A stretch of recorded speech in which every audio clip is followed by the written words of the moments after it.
అమ్మా నీకు ఒంట్లో బాగాలేదు కదా, పడుకో, నేను అన్నీ చూసుకొని పడుకుంటానులే.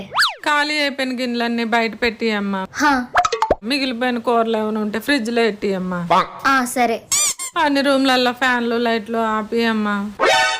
సరే అమ్మా. అన్నట్టు గ్యాస్ కూడా కట్టి అమ్మా, మర్చిపోకు. బయట గేటుకి తాళం వేసి. అబ్బా ఎందుకమ్మా నీకు అంత ఆతన? బాగోలేనప్పుడైనా ప్రశాంతంగా పడుకోవచ్చు కదా. నా జీవితానికి అంతోటి అదృష్టం ఒకటి ఉందా? మీకు చెప్పినా గోళ్ళకి చెప్పినా ఒకటే. ఎంత బాగోకపోయినా నా పాట అంతా నేనే చేసుకోవాలి కదా. అబ్బా ఇప్పుడు ఎవరు చేయట్లేదు, నువ్వు చెప్పిన ప్రతిసారి చేస్తున్నాను కదా. ఎంతో మురిపించుకుంటా తప్ప చెయ్యవు. నీకు చెప్పి చెప్పి నా నోరు పడిపోతుంది. దాని బదులు నేను చేసుకోవడమే నయ్యం. చేసుకో అయితే. అదిగో చేసుకోమంటుంది. ఒక్క పూట బాగోకపోతే నాకు చేసి పెట్టే వాళ్ళే లేరా? ఇప్పుడే పట్టించుకోకపోతే రేపు పొద్దున్న మొగుడింటికి వెళ్ళాక నా పరిస్థితి ఏంటి దేవుడా? అమ్మను మించి దైవం ఉన్నదా?